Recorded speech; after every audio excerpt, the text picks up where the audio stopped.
네, 안녕하십니까. 채택규 전문가입니다. 자, 일단 시장이 이 거래일 동안 아주 멋지게 상승을 했지만 또 그동안에 하락한 거에 비하면은 아직 뭐라고 해야 되나 만족스럽지는 않죠. 그래도 보유하고 계신 분들은 그나마 이제 기대감이 있는데 진짜 반대 매매 당하고 버티다 손절하신 분들 입장에서는 진짜 두 번 죽는 기분일 것 같아요. 이 어느 타이밍에 이 매수를 해야 될지 고민이 많을 것 같은데 제가 보고 있는 시장에 대한 방향 흐름 보면서 그래 이제부터는 좀 사야지라는 생각을 할 수 있게끔 한번 제가 방향을 잡아보도록 하겠습니다. 제가 우리 거래소 월봉 차트 하나 놓고 지금 시장에 위치하고 왜 반등이 나오는지 그러한 부분에 있어서 우리가 한번 생각하는 시간 갖도록 하겠습니다. 자, 이 월봉 차트예요. 이 월봉 차트인데 이 보시면은 우리 고점에서 이 저점까지 딱 1년 걸렸어요. 1년 걸려 가지고 하락을 했습니다. 몇 퍼센트나 하락했니? 라고 했을 때 이 거래소 같은 경우 보시면은 30%나 하락했어요. 마이너스 30%. 코스닥은 거의 마이너스 한 32, 33%까지 코스닥이 하락을 했어요. 그러면 자, 1년 동안 어지간하면 1년 하락했으면 반등 줘야죠. 그죠? 반등 줘야 되는데 여튼 그 이전에 우리 2018년도에 트럼프의 미중 간의 갈등 이거로 인해 가지고 몇 년 하락했냐면 1년 반 이상을 하락했어요. 1년 반. 그리고 여기서는 코로나로 인한 하락이기 때문에 무시한다고 한다면 결국 이 당시 저점 만들어 놓고 제가 봤을 땐 우상향하는 방향으로 분위기가 잡혔습니다. 잡혀 있는데 코로나로 인해서 이렇게 급락 나온 거기 때문에 2018년도부터 이 하락은 제가 봤을 때 한 1년, 한 7개월 정도의 하락이 이어졌다. 그러면 이번에는 1년도밖에 안 됐는데 그러면 더 떨어질까요? 라고 했을 때 일단 반등은 나오고 그 이후 하락 한 번은 대비해야 될 것 같고요. 우리 보시면은 이 코로나 때 몇 퍼센트 올랐어요? 거래소 130%나 올라왔습니다. 제가 주식하면서 진짜 이렇게 단기에 급등했던 쪽은 거의 기억이 없을 정도로 어마무시한 상승을 줬어요. 그러다 보니까 지금 어찌 보면 큰 데미지를 주면서 하락을 하고 있습니다. 그러면 이 하락 흐름을 보면은 이 6월 달 같은 경우 제대로 된 장대 음봉이 나왔잖아요. 자, 이 장대 음봉 이후 아래 꼬리 달고 반등 쪽으로 갈 가능성은 저는 굉장히 높다라고 보고 있어요. 그래서 최근에 저점이 2306입니다. 제가 뭐 방송에서 많이 2270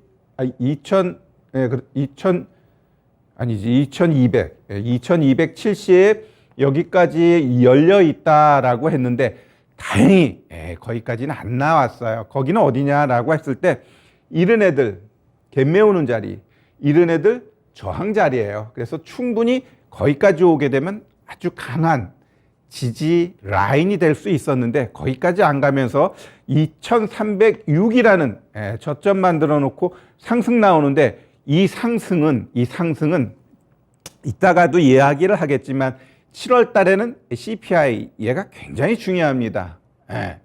일단 8.6% 거기 안에 들어가게 되면 시장은 제법 센 상승이 나와요. 그 센 상승은 아마 이러한 상승이 한두 달 이어질 가능성이 있어요. 즉, 이 음봉이 6월이라고 한다면 7월, 8월 이렇게 강한 상승이 연출되면서 내가 보고 있는 1차 반등 가격은 2,560이에요. 지금 상승 그냥 2,560까지는 난 열려 있다라고 봐요. 그게 뭐 7월 달이 될지 8월 달이 될지 모르지만 여기까지는 기본적으로 난 간다라고 보고 더 강한 양봉이 나온다면 2,800까지도 한번 올해 트라이 할 가능성이 있다라고 봅니다. 그래서 이 이후 시장의 반등은 이렇게 강한 상승이 나올 수도 있고요.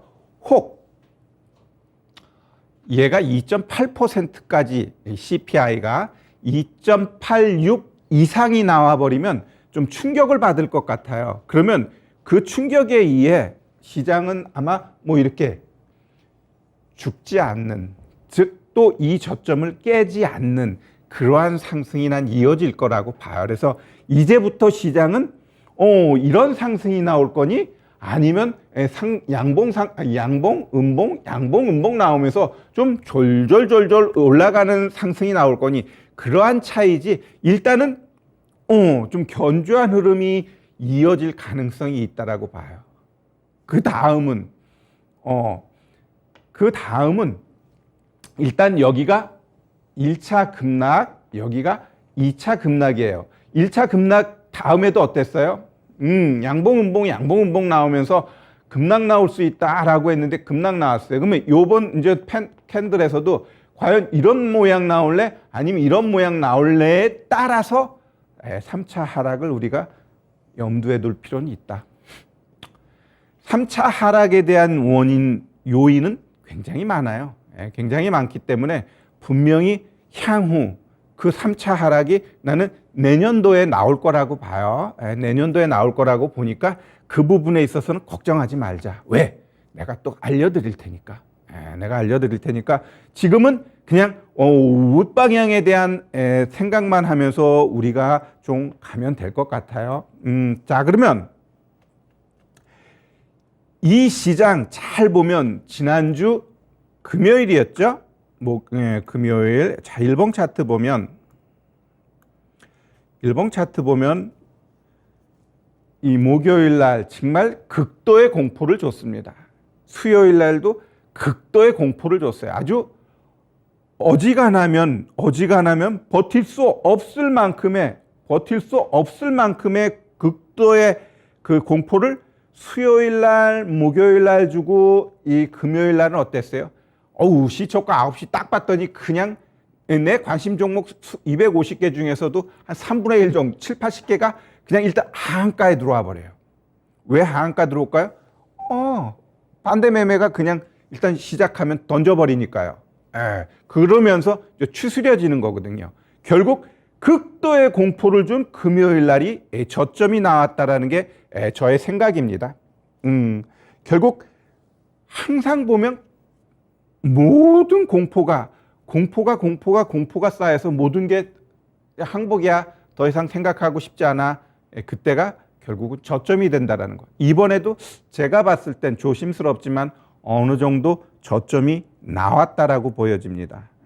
저점이 나왔다라고 보고 결국 여기서의 반등은 뭐 충분히 이제는 나올 수 있어요. 아까 큰 그림에서의 반등을 봤지만 요거만 놓고서도 우리가 반등의 방향을 잡을 수 있어요. 어떻게 한다 그랬죠? 네 등분 해주면 돼. 고점에서 저점까지 4등분 딱 해버리면 일단 지금의 흐름에 있어서는 25%는 가볍게 그냥 이틀 만에 가버렸죠. 자, 그러면 그 다음 상승 2496, 즉 2500은 아마 이번 6월 달에 이루어질 가능성이 높아요. 자, 이 6월은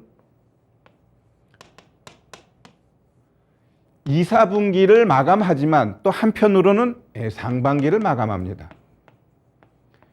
그러다 보니까 여기서부터 이상하게 외국인의 포지션이 좀 바뀌었어요. 상방으로, 위로. 그럼 얘네들이 계속해서 사기 위해서 이렇게 잡아요?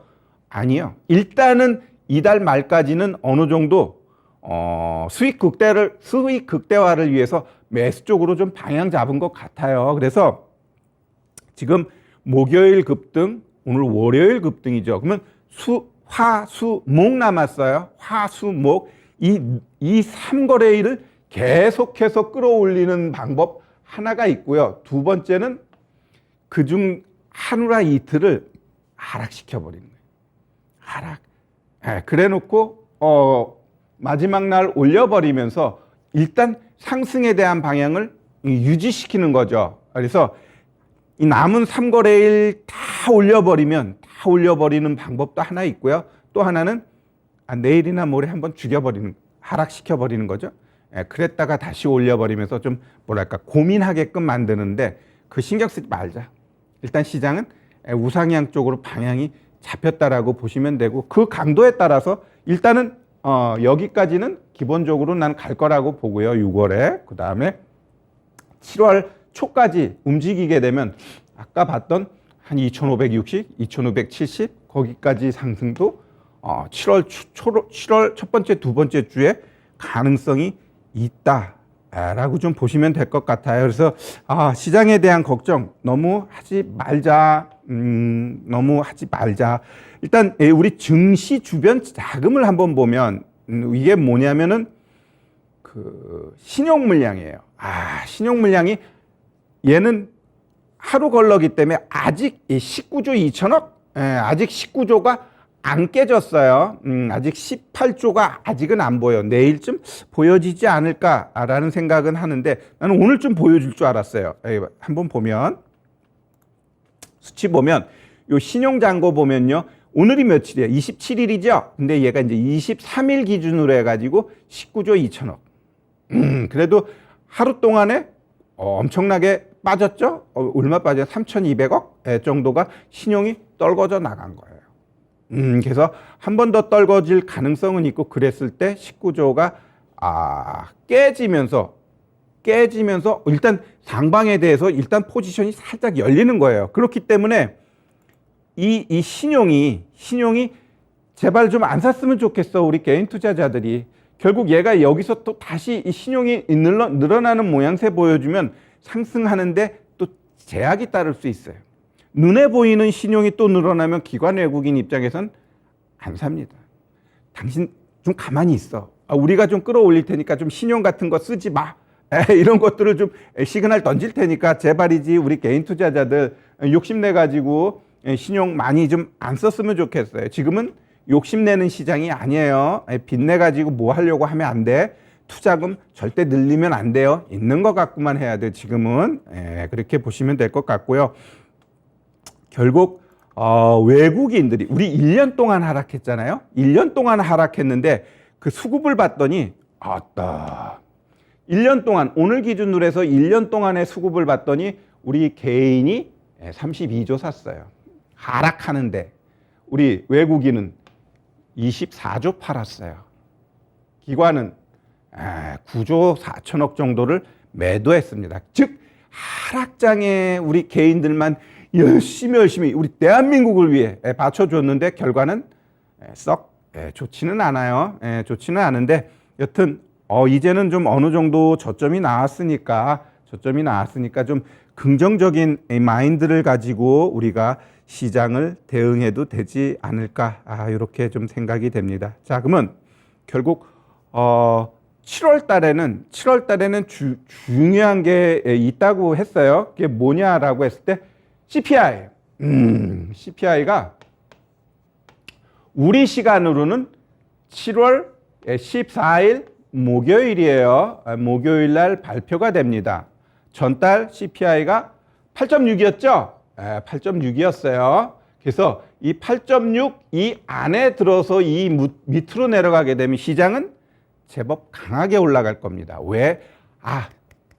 이제 물가 어느 정도 정점 쳤어 라는 인식이 강할 수 있어요. 미국 휘발유 같은 경우도 5달러 이상 갔다가 지금은 추가적으로 강하게 올라가지 않고 올랐다 내렸다 하면서 조금 분위기 잡는 것 같아요. 결국 이러한 모양새로 가게 되면은 제가 봤을 때는 이 CPI 정점에 대한 분위기가 살아날 수 있어요. 그런데 봤더니 뭐 8.8, 8.9 이렇게 나와버리면 시장은 한 번 더 조금 충격 받을 수 있어요. 근데 충격은 받지만 그래 이게 끝이야 라고 해석하면서 시장이 크게 하락하지 않을 가능성이 있어요. 그래서 이번 CPI 발표는 제가 봤을 때는 위로 나오든 아래로 나오든 크게 시장에 충격을 줄 요인은 아닌 것 같다. 그렇기 때문에 내가 시장에 대해서 일단 우상향이 나올 가능성이 있다는 거죠. 특히 이 이전 저점을 깨지 않을 확률이 높다라고 보고 있어요. 올해에는.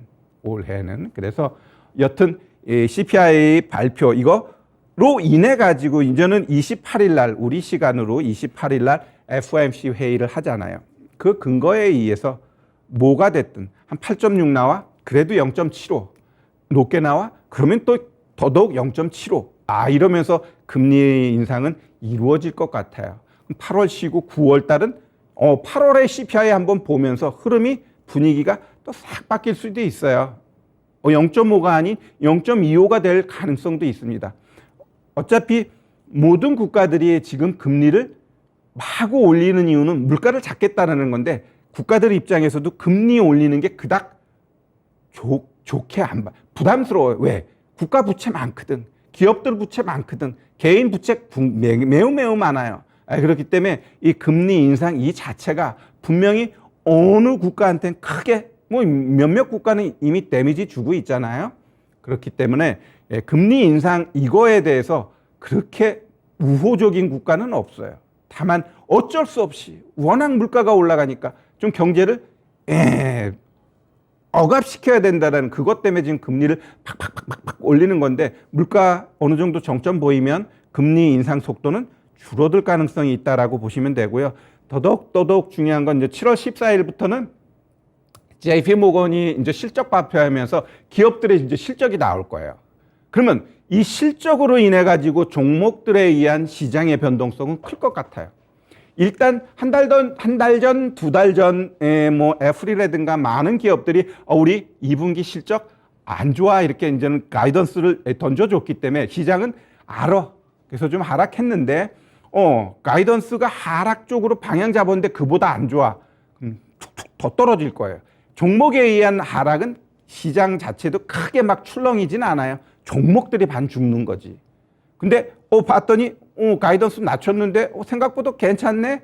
그럼 또 이제 종목들이 또 실적에 의해서 올라갈 수 있어요. 그래서 2분기 실적은 좋을 수도 있고 나쁠 수도 있다. 일단 가이던스를 낮춰놨기 때문에 그로 인해서 충격은 일정 부분 이미 받았다. 그렇다면 그거에 의해서 종목들의 또 변동성은 크게 나타날 수 있다. 이렇게 우리 시청자 여러분들이 보면 좋을 것 같고요. 자, 시장 어마무시하게 하락하다 보니까 제법 강하게 또 나와요. 즉 낙폭 과대 종목군들이 좀 기술적 반등이 제대로 나오고 있는데 우리 몇 종목 오늘 시가총액 상위 종목 중에서 좀 움직임이 강했던 종목을 몇 종목 볼게요. 자, 먼저 현대오토 에버입니다. 이런 종목이 오늘 8% 올라갔어요. 오늘 뭐 기아차, 현대차 이런 애들이 좀 강하게 올라가니까 이 종목도 오늘 제법 반등 좋죠. 그래도 얘는 다른 종목에 비해 굉장히 견조합니다. 왜? 나름대로 이 박스잖아요. 그죠? 남들은 뚝뚝뚝 떨어지는데 얘는 박스야. 그러면 이 박스 흐름에서 이런 애들은 제가 봤을 땐 추가적으로 상승 가능할까요? 가능합니다. 간단해요. 여러분들 이 4등분 하는 게 별거 아닌 것 같지만 굉장히 유용한 지표예요. 그래서 절반 왔죠? 그러면 그 다음은 일단 12만 원까지는 열려 있다라고 보시면 되고요. 조금 더 시장이 매끄럽게 가. 그럼 13만 원 위에 있는 구름 밑에까지 13만 원까지 열려 있다. 이렇게 좀 보시면 될 것 같습니다. 자, 그 다음은 엄청나게 힘들게 했던 LG 생활건강 차트 한번 보면 솔직히 얘는 바닥 나왔니? 아직은 솔직히 몰라요. 바닥 나왔는지 아직은 모르지만 일단 기술적으로 얘가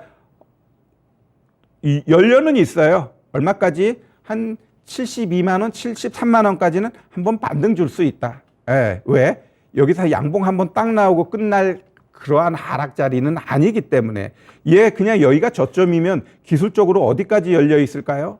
그럼 정답은 4등분해 보면 돼요. 딱 4등분해 보면은 솔직히 89만 원까지는 가줘야지 이게 정상이에요. 시장이 진짜 내가 본 대로 그게 7월 초 13일까지 상승이 이어지게 되면 LG 생활건강도 83만 원까지는 열려 있다라고 보셔도 돼요. 다만 거기까지 가기 전에 여기까지 한번 테스트가 이루어질 거예요. 그게 72만 원, 73만 원. 그거 땅 쳐주면은 89만 원까지 열려 있다라고 보시면 되고요. 그다음에 이제 SK 바이오사이언스. 자, 이 종목도 끝 없어요. 근데 제가 이 SK 바이오사이언스 얘는 코로나 이 백신 관련된 흐름을 좀 설명드릴게요. 이 코로나 백신 같은 경우 지금 SK 바이오사이언스는 임상 3상이 어떻게 됐어요? 됐어요. 그죠? 백신 같은 경우 SK 바이오사이언스는 국내 치료제 중에서 유일하게 지금 임상 3상이 완료된 기업이에요. 그리고 3상 진행 중인 게 유바이오로직스고, 그 다음에 제넥신하고 HK 이노엔 얘네 같은 경우는 백신 개발 중단했어요. 그 다음에 치료제 쪽으로 지금 개발을 중단한 게 녹십자, 부강약품, 일양약품 얘네들은 개발 중단했고요.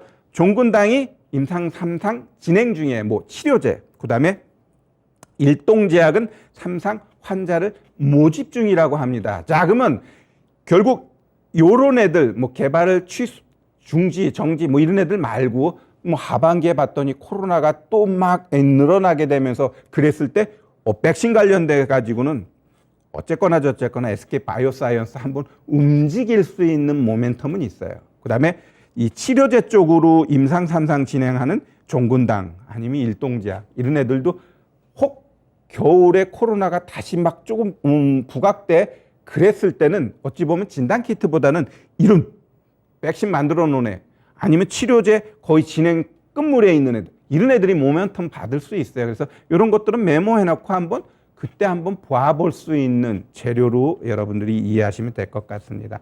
자, 그 외에도 좀 많이 말씀드리고 싶은데 여튼 시장은 조금 내 입장에서 봤을 때는 크게 걱정할 필요는 없을 것 같아요. 시장에 대해서 부정적이고 좀 하단에 대해서 많이 열어놨던 최태규 전문가인데 이제는 좀 그거에 대한 시각이 저는 바뀌었다라고 봐요. 그래서 일정 부분 상승 쪽 나올 수 있으니까 우리 시청자 여러분들도 조금은 편한 마음으로 시장 보시면 좋을 것 같고요. 그래서 잠시 후 6시에 제 공개 방송합니다. 손실복구 지금이 기회다라고 저는 생각해요. 그래서 뭔가 고민이 되고 그러한 부분 이따 잠시 후 제 공개 방송에 오셔가지고 한번 허심탄회하게 이야기할 수 있는 시간 마련해 보도록 하겠습니다. 고맙습니다.